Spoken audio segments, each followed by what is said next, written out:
Olá, gente, tudo bem?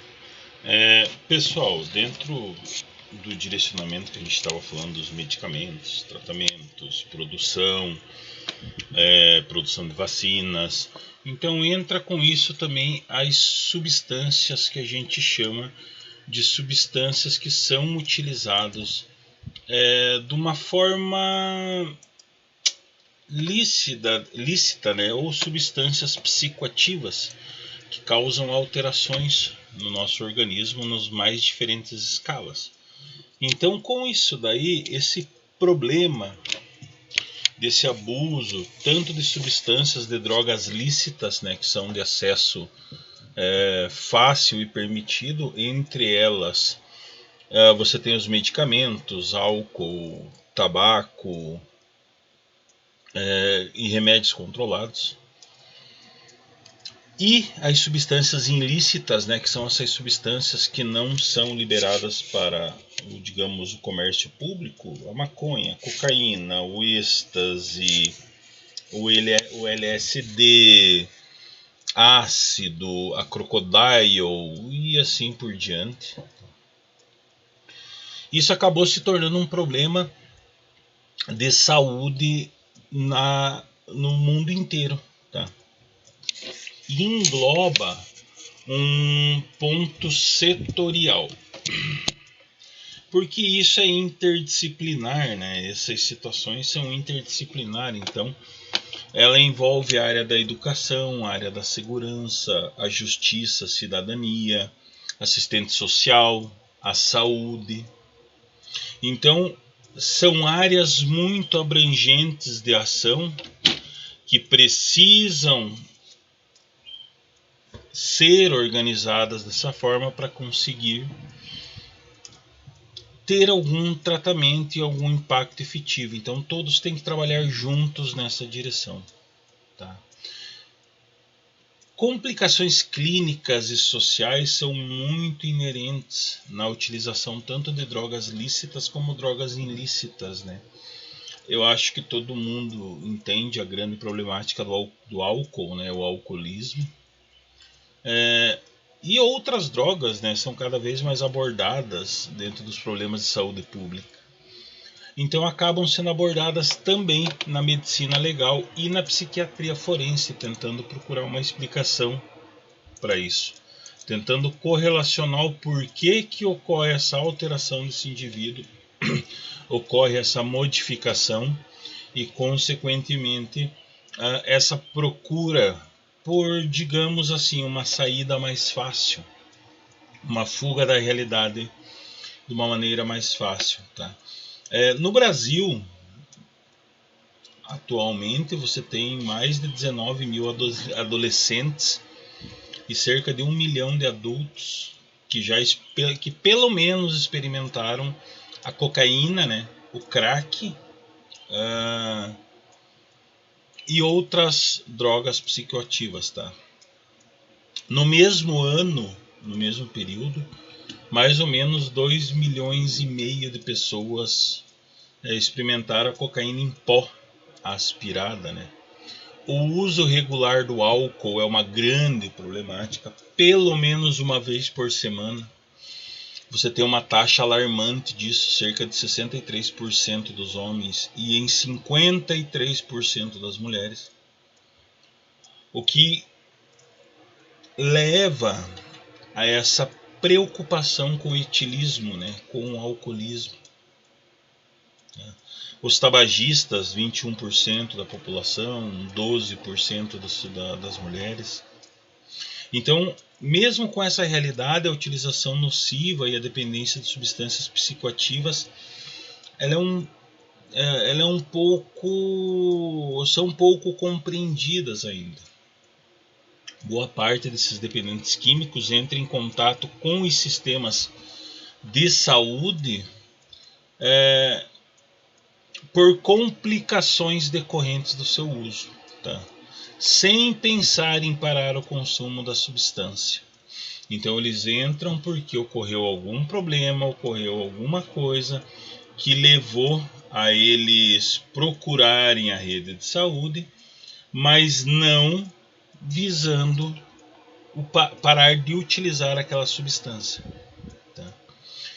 Nas unidades básicas, né, são atendidos por profissionais de saúde gerais, e é muito comum você ter equipes itinerantes também, né, que trabalham na rua, que estão em contatos com dependentes químicos, que demandem de equipe e que de uma forma inicial colocam assim apenas um paliativo, né, nos problemas de saúde físico, as pneumonias, dor nos dentes, feridas nas pernas, doenças venéreas, diarreias, que são um reflexo da utilização dessas substâncias em larga escala e se recusam a falar da dependência. Tá? Dentro disso você tem caracterizações inerentes, porque essas drogas, quando você fala nisso em substâncias psicoativas, substâncias psicotrópicas ou drogas psicotrópicas, né, ou simplesmente um psicotrópico, elas são substâncias químicas que agem principalmente no sistema nervoso central. Tá? Aí essa ação dela no sistema nervoso central temporariamente acaba mudando as percepções, o humor, o comportamento, a consciência da pessoa. E essas alterações, junto com a utilização desses psicotrópicos, acabam sendo utilizadas com fins recreacionais, para se divertir. Tá? Você colocar uma alteração proposital na sua consciência, religiosos com o uso de entogênios, né? Essas substâncias psicoativas que os xamãs utilizam, que segundo eles é para entrar em contato com os espíritos. Tá? Ayahuasca, maconha, outras drogas. Tá? Meios científicos, né? Visualizando assim a compreensão do funcionamento da mente, ou ainda farmacológicos, né? A utilização em larga escala da medicação, que está sendo uma problematização gigantesca no meio. Está sendo gigantesca essa alteração no meio. Tá? Com isso, você teve essa crescente na utilização dos medicamentos, tá? Remédios para ansiedade, remédios para nervosismo, os famosos tarja preta, né? Que causam essas alterações na percepção, tá? São medicamentos que causam essas alterações, que têm como intuito modificar temporariamente a realidade daquele indivíduo. Isso é ruim para o organismo. Ah, mas tal pessoa ela tem depressão, ela tem isso, ela precisa tomar. Tomar para um tratamento é uma coisa, tá, gente? Você utilizar essas substâncias para um tratamento é uma coisa. Agora, utilizar isso em larga escala sem controle é totalmente outra. Você é um dependente químico. De uma forma alternativa, então, esse efeito na mente pode não ser objetivo desse consumo da substância psicotrópica, mas acaba sendo uma reação adversa no meio. Por exemplo, quando você toma um medicamento de tarja preta, que é para ansiedade, que é para depressão, o intuito não é que ele seja psicotrópico, né? O intuito é que ele faça o efeito dele, mas você ter alterações na mente, você tem um efeito adverso dele. Então essas alterações elas são bem subjetivas nas alterações de consciência, do humor, as fontes de prazer, né? A euforia que algumas substâncias trazem, ou servem para melhorar os sentidos, né? E os estados já experimentados naturalmente. Por exemplo, os medicamentos que aumentam o nível de concentração, né? A famosa Ritalina, que tem esse intuito de aumentar isso daí.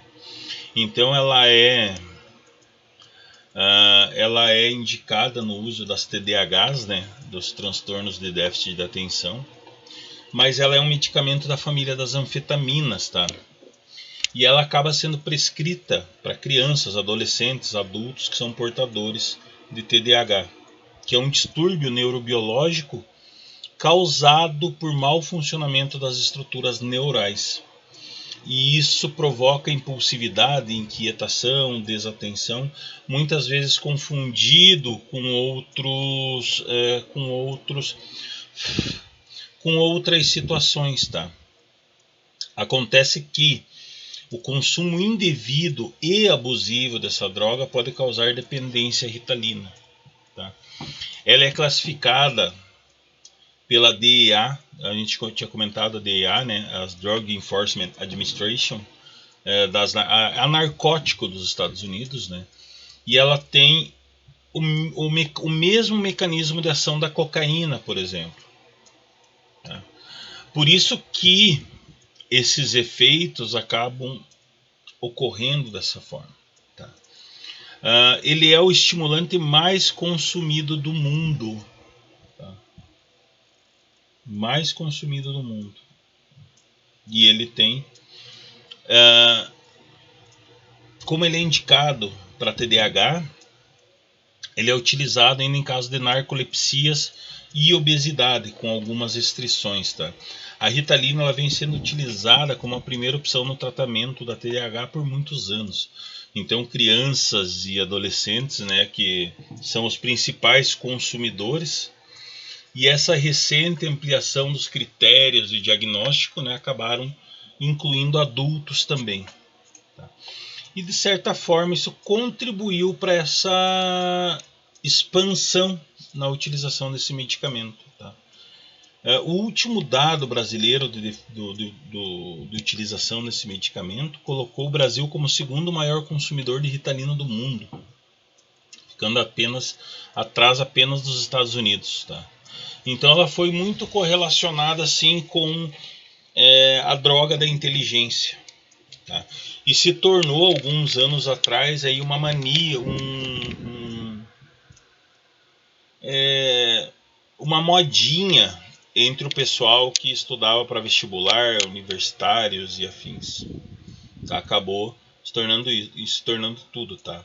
Então a gente a TDAH ela é caracterizada com inquietação nas crianças, né? Dificuldades comportamentais, são agitadas. Então, muitas vezes, segundo os especialistas da área, né, em muitos casos há um diagnóstico equivocado da TDAH. Isso acaba sendo provocado pela ansiedade dos pais por uma resposta, além da falta de compreensão, a paciência. Então, isso acabou assim, para esses especialistas foi o que levou a esse aumento, né, no consumo desse medicamento no país. Então existem vários usuários de Ritalina, né?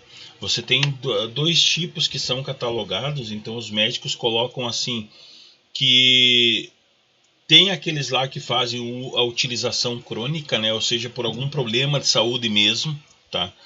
Por isso que a frequência do consumo pode vir a ser uma causa potencial de dependência. Mas a gente tem aqueles usuários instrumentais, que são pessoas que fazem o uso para obter ganhos específicos. Tá? Por isso que esses estudantes deram um novo uso para essa Ritalina, que entrou nessa lista das Smart Drugs, né? As drogas da inteligência. E o medicamento passou a ser utilizado para melhorar a concentração, principalmente nos períodos de pré-prova, quando os estudantes passam horas se preparando para os exames. Por isso que se relacionou com isso. E cresceu o uso recreativo. Adolescentes misturam o medicamento com bebidas alcoólicas ou outras drogas para criar essas situações psicoativas. Né? Como ela é uma substância estimulante, tá? A Ritalina ela é uma substância estimulante, ela vai agir no sistema nervoso central. Então ela gera esse efeito psicoativo. Então muitas pessoas que utilizam isso como um anorexigênio, porque o remédio tende a diminuir o apetite. Tá? Mas a gente tem essa outra problemática, esse uso indevido da Ritalina ocorre em todas as faixas de idade. Já na infância, os próprios pais que costumam dar o remédio aos filhos, na expectativa que eles tenham um melhor comportamento, um melhor desempenho escolar, então acabam sendo forçados a essas situações, tá? Acabam sendo forçados a tomar esse medicamento, às vezes muitas vezes correlacionado com essa falta de ansiedade, essa falta de paciência dos pais. Então eles acabam colocando isso dessa forma. E adolescentes e jovens, né, utilizam medicamento tanto para melhorar a concentração nos estudos, quanto em festas e baladas. Tá? Já adultos consomem para ter um melhor resultado em cursinhos, concursos ou para emagrecer.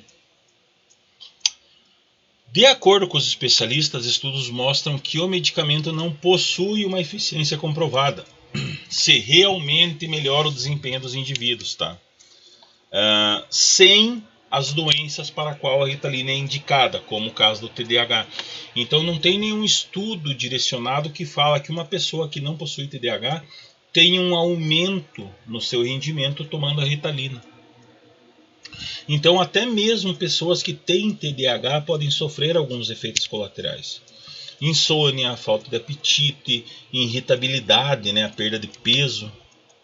Tem casos em que crianças ficam mais agitadas ainda e são propensas a desenvolver quadros psicóticos, né?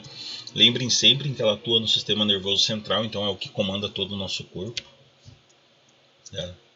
E aí quem usa, você tem a dependência que pode ser relacionada ainda, né? Então, como os psicoestimulantes eles tendem a ter um baixo potencial de dependência, a problemática está no uso abusivo, né? Sem prescrição, sem acompanhamento médico. Então isso pode causar a necessidade desse uso frequente. A longo prazo, a Ritalina pode levar a esse quadro de dependência, tá? Bem como outros sintomas. Supressão de apetite, pressão alta, distúrbios do sono, ansiedade, depressão. E acaba gerando essa problemática muito grande, né?